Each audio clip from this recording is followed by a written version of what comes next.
What is authoritarian rule? So, authoritarian refers to a form of government or a set of beliefs that emphasizes the strict obedience to authority and the suppression of individual freedom. So, like democratic rule, authoritarian is also another form of government. And diri nag-emphasize siya og strict obedience, meaning ang mga tao is walay karapatan sa bisan unsa and wala sila laing mabuhat kun dili mo follow lang jud sa authority. So, next. The government is usually headed by a dictator or a small group of people who make all the decisions. So, usually no, basta authoritarian government is ang leader ani kay diktador. So, siya ang magbuot siyang state o sa mga tao and kung unsang iyang desisyon, mao gyud ang dapat sundon. So, authoritarian government often use fear, propaganda, and violence to maintain its control. So, of course, para mapanatili ang authoritarian nga pag-rule sa state, ang leader itself is negative ang treatment niya sa mga tao. Uso diri ang harassment, violence, or mga fake news like mga propaganda para magpabilin naghapon sila sa posisyon. Then, next.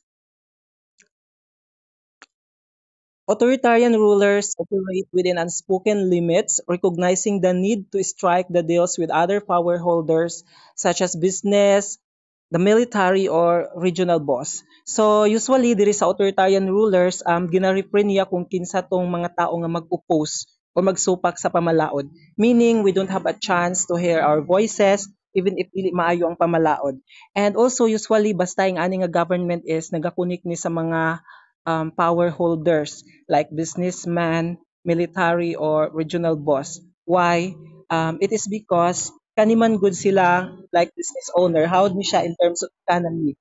So of course, para guided ang authoritarian rulers unsaon pag-improve sa iyang economy, makipag-connect siya ani and to support na rin.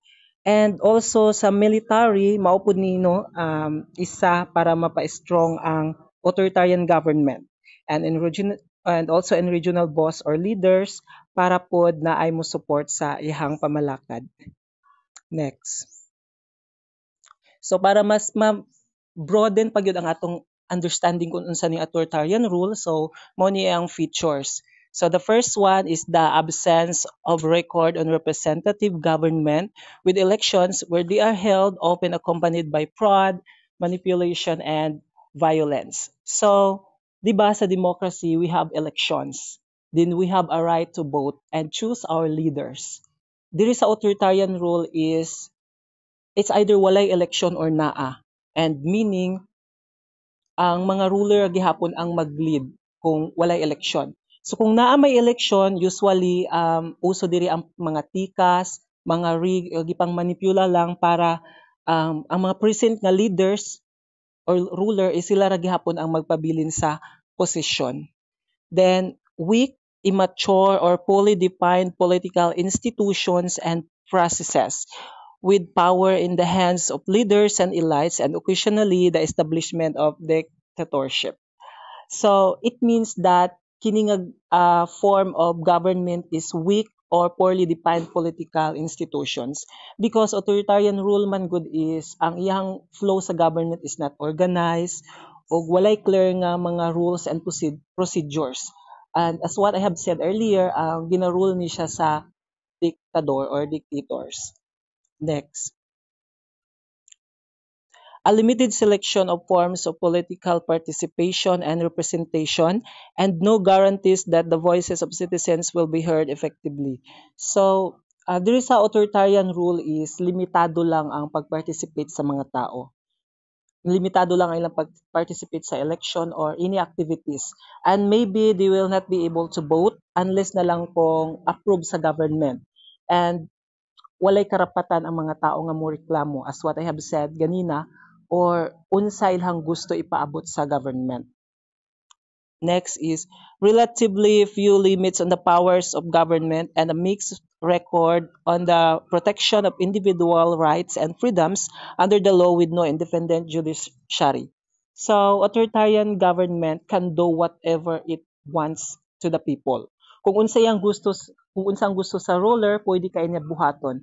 And it's up to him sa leader kung protektahan niya ang tao or dili. And no independent judiciary means there is no court system that is independent of the government. Therefore, nagdepende ra gihapon ang judicial kung unsa ang mando sa government. And ang court itself is dili makaprotect sa karapatan nato as an individual. Next, an opposition that is constrained and subject to threats and even violence. So diri is kung kinsa tong mga tao nga mo-oppose or musupak sa pamalaod, of course, na punishment. Like magprotesta or mag-rally, it's either ilan na yung dakpon and or presuhon din. Pinaka-worst, pwede pa na nila i-persecute. Then, a limited and controlled media establishment subject to political controls and free to share only officially sanctions opinions. So, diri is media is not a reliable sources of information. Tungod kay nakadepende man gyapon ni sa government. So kung unsa to'y gusto nga lang sa government nga mao lang niyang ibalita or kung unsa to ilang approve nga mao lang ni dapat ipagawas sa public. So mao ra pud to ang i-report sa media. Next. So, questions so far sa authoritarian rule or authoritarian government. So, wala. So, let's proceed to hybrid regimes. So, hybrid regimes, a political system that have some of the appearances of being democratic, but where the institutions, processes, laws, and policies are manipulated to keep the rulers or elite groups in powers. So there is a hybrid regimes is from the word hybrid. So it is something like a mix. So a mix of political system, democratic rule, and authoritarian rule. So usually there is a hybrid regime is ang government is kanang naga-practice sila og pamalaod sa democratic rule. It's either ang mga tao is da sila karapatan magboto, but ang mga laws, processes, and policies kay ginamanipulate lang gihapon sa rulers or mga elite para magpabilin sila sa ilahang power. Then often characterized by the presence of both elected and non-elected officials, as well as by a mix of democratic institution and practices with authoritarian ones. So as what I have said ganina, so it is a presence of both elected and non-elected officials and a mix of democratic institutions, of course. So naga-practice og naay mga moment na mag-practice sila og democratic institutions, tagaan og freedom ang mga tao, but limited lang gihapon ay naga-practice og pamalaod sa authoritarian ruler. Next. So here are some of the features of hybrid regimes.